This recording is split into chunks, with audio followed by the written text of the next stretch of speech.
Folks, welcome to Beta Cuck Investments, where we talk about TCG product and we sell stuff at a loss. And just kidding. I really don't know what to say for the intro. My ring light broke, so I'm just kind of holding it. I'm holding my ring light, so it's going to be a little awkward for this video. If you don't know who I am, I'm Jesse from Happy Tiger Gaming. I have an online TCG store. And I thought I'd make a video just kind of explaining how to make money. The bare minimum, this is going to be like a starter deck for you. It's going to be like, I'm going to teach you how to make money online in the TCG world. And then maybe after, if my arms don't get tired of holding the head of this ring light, which broke off, maybe after I'll go over things like, should you make an LLC, how to get distro access, all that. But first, I just wanted the bare minimum. This is how you actually start making money. This is coming from somebody, me. I have 100% positive feedback on eBay, TCG Player, and my own website, happytigergaming.com. People email me, other stores email me, asking for me to help them. You know, people email me saying, hey, thanks for the stuff. It's a good store. It's a good online store. And I have an email list and everything. Before I get into the marketing and all that, you got to know how to make money.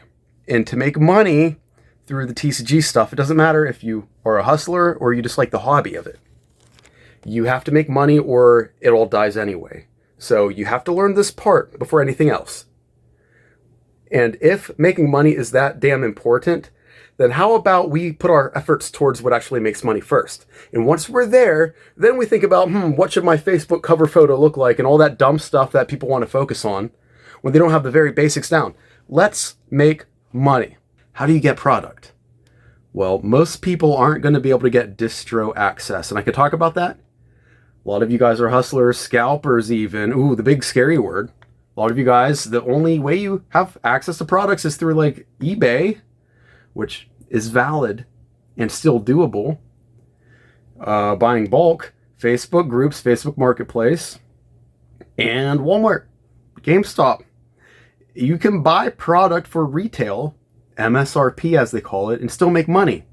Now, this only works in a bubble. This is a very temporary solution, but you have to know how to buy and sell to make gains. You have to understand how this works. So if I can't buy from Walmart because that's over my buying price. It wouldn't make sense for me because I have pseudo distro access. So I would never pay that price. But if you can buy from Walmart and then flip it for $40, why not, right? There's LGSs. There's Walmart, Target, all that stuff. You know, you can buy from retail. You can literally get a Syncrosity eBay card. And now you have a credit card with 0% interest for a year. And they give you $3,000 to $5,000 credit limit. You can just buy stuff from eBay. Obviously, it's risky. It's all risky, damn it. But if you already are a collector, then you're ahead of the game. If you already have a collection, now you're kind of ahead. If you have a job, you're ahead because now you have money to put into it. But you need to be able to source product. I asked around. I asked a bunch of LGSs, local gaming stores. I sent a bunch of emails until one guy responded. We worked it out. This is called business. It's difficult. But for you, it might be easier just to go to Walmart and scout. That might be the easiest way. Or you might already have a collection and you just want to know how to do stuff. Bam. That's what you do. Now you have product. You can sell it on Facebook Marketplace and not worry about the fees, right? Sell it in person. Go to convention. Literally TCG convention or anime convention or anime expo and just Google it. And it's wow, for some reason it's only $15 a table. When you find those cheap ones, it's you can actually come out ahead. So now you have product. Now who are you going to sell it to? Luckily, Facebook groups, TCG Player, eBay, your own website, it's already taken care of. I do not recommend starting your own website until you have reps in. I have my own Squarespace website. I have my email list. I market stuff myself. You don't have to go that far. You don't need a logo. You don't need an LLC. You just need some sales, damn it. This is what you do. You have your product. You put your product up on TCG Player or eBay. If on TCG Player, your first goal is to get to level 4, whatever the highest level is without having an actual store. That's your first goal, because then you can set your shipping prices a certain way and it's way better. Okay? So you need a bunch of sales. Shipping boxes. You're going to need some boxes. So start hoarding boxes. The smaller the box, the cheaper it is. You're going to need some bubble wrap. Buy some $20 bubble wrap. Trust me, you'll get 5 stars if you use bubble wrap. If you don't use bubble wrap, you're screwed. People don't buy Pokemon boxes and they don't want them like beat up anymore because they're not going to open them. They're collecting the sealed product now. That's like the meta of what everybody's doing. Okay? So, you're going to buy a bunch of boxes like these. Bunch of shipping boxes. Hopefully, keep your inventory room a lot cleaner than mine. You're going to have all these boxes. Ship your product. You're going to create a Pirate Ship account because it's free. Pirate Ship is free and automatically saves you like 40% on shipping. Why not? Then you buy a shipping label printer. I just bought the cheapest one I could find. It's Bluetooth, right? A cheap Bluetooth. I think it's Swifant or some brand name, SWIF something. And now you have a little scale, a food scale. It's like $10 at Walmart. Get a little ruler. And when somebody buys a Pokemon box from you, you put it in your 6x5x4 box or whatever the smallest box that can fit it is. Mine are 6x5x4. 6x5x5 is better for single Pokemon boxes, by the way. But whatever the product is, you're going to want the smallest box that with bubble wrap can securely ship that because now you're paying less than shipping. You don't need to worry about any of this if you're selling on Facebook Marketplace. But now you're spending gas money. Don't think you're coming out ahead. You're wasting your time and now there's gas money involved. My cat says hi, by the way. Hey, buddy. You find a price that works for you. You look up the price of the product on tcgplayer.com. That gives you an idea of what the market price is. And you could sell it a little bit under there, a little bit under that price, and you'll just make money. So it just depends on the price you can find product for, and we can sell it for. Now, this is the obvious starter deck stuff that I just went over. Now, once you have your reps in, by now, you either will give up because it's too hard, or you'll say it's super easy because it's a bull market. You buy something and the price is higher. That's not default. You know that's not default, right? It doesn't automatically happen like this normally. A lot of times you buy stuff and the price is around that. And you don't automatically make money. And if you're not ready for that, then you are screwed. You're going to get hit like I got hit when I went all in on Battle Styles. And the price was lower. The price went down. You're going to have to know how to deal with that as a business. I learned my lesson. I highly recommend once you get some reps in, try to get some kind of distribution access. Hang out at local LGSs. Start making friends. You will need connections. It's who you know, not what you know. It is who you know, not what you know. A mediocre business person who's friendly with a business owner will go so much farther than a business savant who doesn't have connections, bro. I'm not telling you how it should be. I'm telling you how it is. If you want to make it far, eventually you will need to make an LLC because you will need an LLC for distribution access. Does it make taxes complicated? Not really. You would think it does? Not really. I used to be scared of taxes. Now I'm not. It's just a pass-through entity. Don't worry about it. It's easy. But you will eventually need to make an LLC. And if that scares you, you can have LegalZoom do it. Let's say LegalZoom, I don't know the prices anymore. Let's say they charge $300 for your LLC. Now, what's the benefit of that LLC? Are you getting $300 out of it? If you don't see yourself buying from eBay and saving that 6% sales tax, how much would you have to buy for that 6% sales tax to equal the $300 that LegalZoom cost you? Because if you're not making that, then why would you spend the money on the LLC just to feel like you're a business person? Don't do things for feelings. Do things, spend your money making money. Spend your time making money. That's how it works, okay? All of my effort these days, and I've been in this for a couple years, you'll see I have weird stuff. Like, you'd be like, why is he selling Foundations beginner boxes? Why would I put money into something that doesn't really make money? Well, first of all, you don't know my buy-in price. I, again, go through like a pseudo distributor.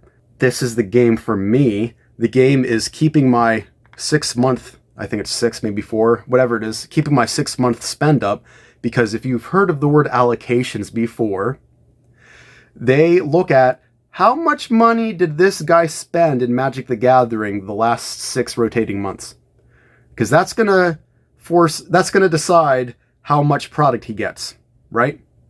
And when somebody's buying all of the Foundation boxes and reselling them at a loss, that's the guy that gets allocated the Final Fantasy sets. And that's how I got literally down here, I still have some. I don't know if you can see it. Final Fantasy Collector. The Collector Booster Bundle thingy. Got some of those. And yeah, I'm going to have to sell them. And I don't want to. I just kind of want to hold them forever. But I'm going to sell them to keep that 6-month spend up because that's the opportunity cost, right?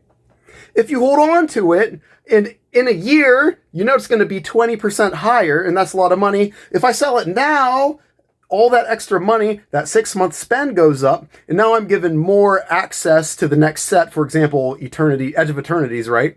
And I'll make more than the 20% on that end. You got to start thinking of the opportunity cost of this stuff, right? Once your business is green, then you can start thinking about, I can start holding a Pokemon box back every month. And now this is a safe, guaranteed way to have, it's like having money in the bank, but way better interest. The stock market, this is what you're competing against. It averages 8% every year. The stock market goes up against inflation 8% a year, right? Does Pokemon outperform that? Hell yeah, it does. So you're going to hold on to, instead of putting money in the stock market, if you're really good at the TCG stuff, if this is becoming kind of your life, you're going to put money where your intelligence is, where your knowledge is, because you're more than likely going to come out way ahead. Now, if you buy a bunch of Pokemon boxes and your house floods, you're screwed. So you got to use some intelligence with this too. Don't let your cat in the room with your investments. He's going to bite the plastic and all of a sudden you can't sell it. Pokemon boxes are less liquid than stocks, right? So there's a bunch of things to think about. But this is you have to start thinking of these things like opportunity cost. How am I going to make money in the short term? What inventory turnover rate is good for me? How many boxes should I hold? Should I buy a case every month and just hold it? What if I'm losing money? Should I sell the case if it goes down? Should I catch the falling knife, as they say? What should I do? There's a lot of stuff to think about. But at the beginning, all you have to do is make money, come out ahead. And then you learn one thing at a time. You just get 1% better. You make one less mistake and you are miles ahead of everyone else. And what it is at the end of the day is you're in a business with something that you like. If you don't like TCG, my brother, I have made more money flipping plushies from Dollar Tree. If you look at ROI, return on investment, I've made a higher percentage flipping plushies than I have selling Pokemon cards. Even in the bull market, the return on investment's higher flipping plushies. You can easily flip a $3 plushie for $9. So you have to like this stuff to stay in it. If you don't actually like the stuff you're selling, then move on to something else. That la bebe, la boo boo, whatever it's called, do that. Okay? I'm trying to tell you what you need to hear, not what you want to hear. Because what you think right now, you think it's the beginning. You think, I'm going to buy from Walmart, resell. Thanks, he told me about the printer label thing in Pirate Ship. And now I know how to use that. And now I'm going to save money shipping. But it's not that. Because as soon as the bull market's over, you're losing money buying from Walmart. The price is too high. Especially because MSRP is probably going to raise soon. So what are we talking about here, bro? We're talking about a long-term sustainable business. But if you just want to flip in the short term, don't worry about your logo. This is what, and also you need to know about marketing. If I just started today, I would buy from Walmart, buy from a retail store, and use the collection I already have. Whatnot. I would sell on that stupid platform that I hate, Whatnot, because the ROI for the seller is pretty high. That's what I would do. Now, you can market yourself online. You can use TikTok. Everybody likes TikTok because the views, it's easier to get high views. But the truth is, TikTok viewers are way less usable than YouTube viewers. For example, you made it this far in the video. TikTok counts a 1-second clip. Scroll, see your video for a second, and then scroll. That's a view. So when you say, I got 1,000 views on TikTok, I'm killing it, none of those people were ever going to buy your stuff. Whereas a high percentage of my YouTube viewers buy my stuff. I post a video saying I have stuff on the store. I'm sold out in an hour. Especially with the latest Pokemon stuff. Right? And yes, it helps that I sell under MSRP for the latest sets. That That might change soon. It all depends on your strategy. You don't have to do that, right? I have my email list too. But if you're new to marketing, you don't have to have a Harvard Business School Online digital marketing strategy certification like I do. You don't have to be in business school like I am. You don't have to be like in mid-30s like I am, where you've seen social media come and go and you kind of understand attention rates and hooks and capturing the audience and this should be the thumbnail and blah, blah, blah, right? You just have to have a product, bro.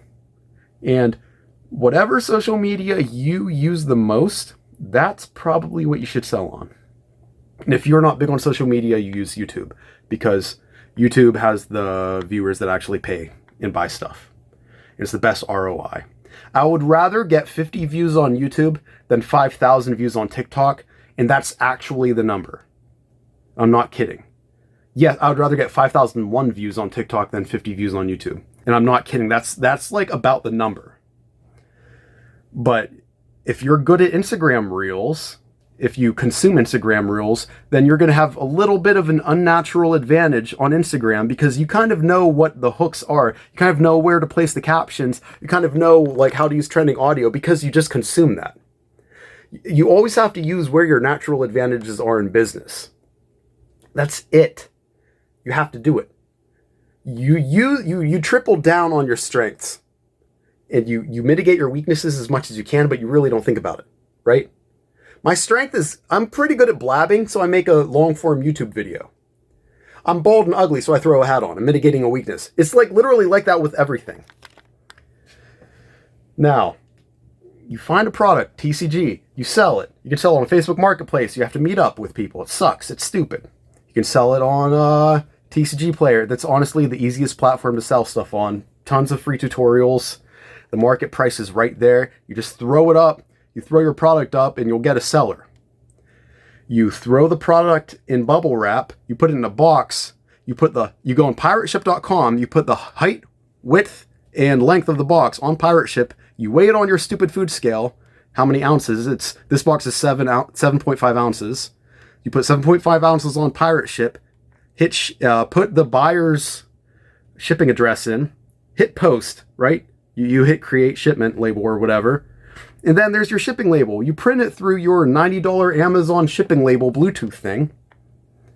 And you just saved something that should have cost $12 a ship now costs you $7 instead of $12. So that $90 for the Amazon printer quickly pays for itself. And then it's just free money, right? And then you just go to the post office and drop off your packages and leave. So it also saves you time. You don't have to wait in line in most USPS post offices. You don't have to wait in line, so it saves you money via time also. As you navigate this, you might want to go to card shows. You might want to start an actual store, a physical location, a way to give back to the community, or you just think it's cool. Now, I think it would be cool, but I for sure wouldn't start a store until you're way in the green and you're ready for distribution and you're ready to cover rent first. Before you get a physical location, you need to start selling and not hoarding. And your monthly, you need to be in the green like $1,000 every month at least, because you got to cover that rent. If you can't cover that extra money every month, selling I don't know, so many cases of Pokemon per month and generating that revenue, then guess what? You're going to lose out to rent and your business is going to suck, right? You need to be in the green before you make the move. That's called business. What do we call that? We call that sustainably moving up, I guess. Yeah, you have to be sustainable with it. You don't just start off and then buy a store and then now you're paying rent for 6 months before you even get distro access, right? And now you're so far in the red, you're done, and it's time to pay the credit card hounds. Get some credit cards with 0%. It's mathematically the best move. It's mathematically the best move. There's a subset of people that are scared of debt. If you're that person, your business is going to be slower than everybody else's, but sure, stay away from the debt. Be very intelligent with what you buy. Be very considerate about what you buy. But for us that can handle it, and that can actually budget and stay with a damn budget and always have a plan B in case prices just don't go to the moon for no freaking reason like they are right now. Have a plan, okay? I hope this talk helped somebody. Subscribe if you liked any part of this talk. It really helps me grow. All right, guys, I'm out. Peace. Oh, watch this video. Watch this video. This video right here. This is a super good video. You should click on it. It probably helps me out if you click on that. Okay, bye now. Bye.